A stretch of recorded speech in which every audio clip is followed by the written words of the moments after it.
Hello, it's Anna with you, and it's the second week of my challenge of my decision to start learning Swift and record a video report of what I've done. If you didn't watch the previous video of the first week when I recorded the video report day by day, I suggested to watch it. It will be in the right corner of the screen and in the description box of this video. The second week. If you can fail your plans, I failed my plans.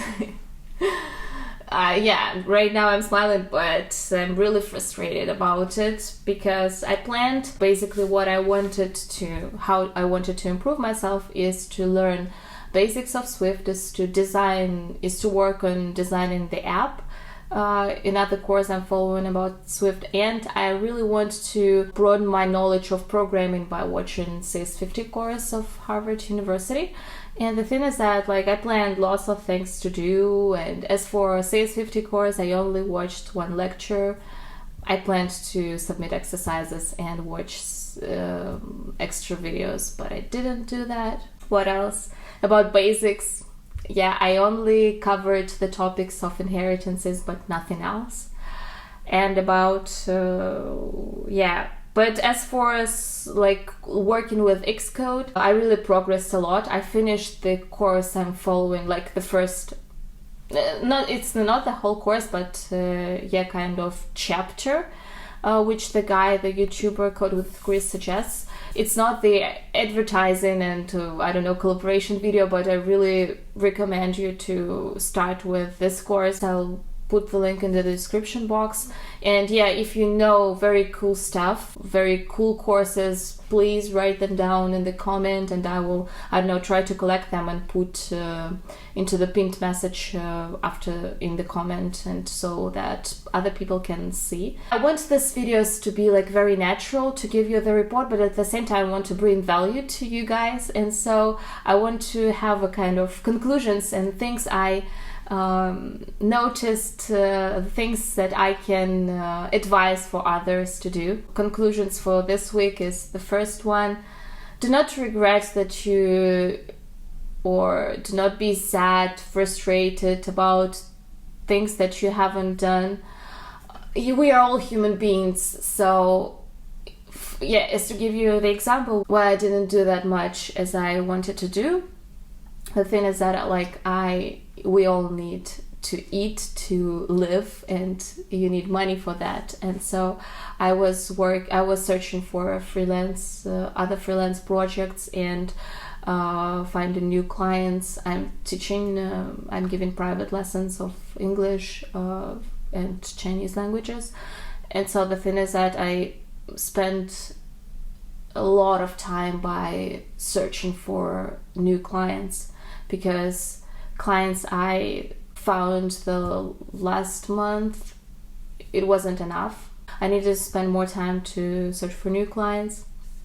The other thing, less than in 1 month I'm going to pass the DELF B2 exam of French. And so it's B2 level, so it's kind of complicated. I've never written an essay in French, and it's very complicated. I think the French B2 exam is much more difficult than any B2 exams of other languages I did. English was very easy for me, Chinese as well. In Chinese you don't need to write an essay in the written part. So it's kind of complicated. So I tried to, this week, things that was more in higher level of prioritizing was searching for new clients and prepare for the DELF exam, and then it was programming.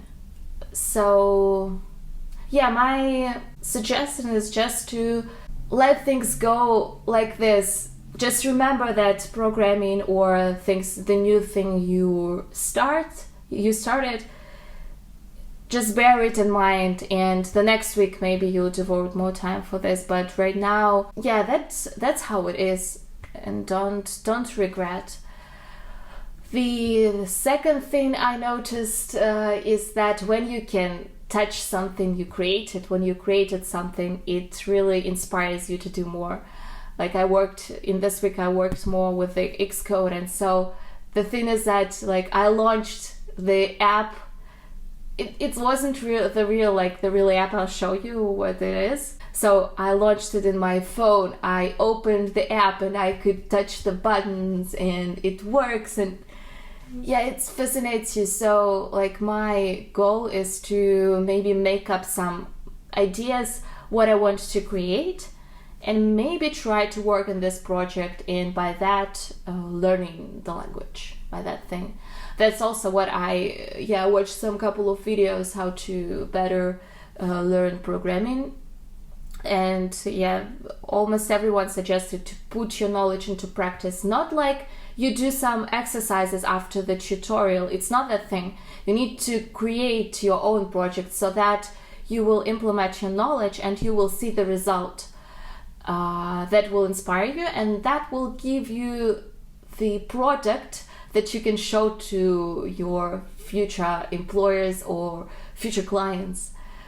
So that's the idea. Let me know what you think about it. And as for these videos, they are not gonna be like well structured. It will be just, I've never found a video as like a person who is in the path of learning. It was rather like the advice of people who succeeded but never shared the process. And we all know that the process is very, very sometimes frustrating. It's very difficult. And if you are also in the process of learning, I want just to give you this sense of not being alone.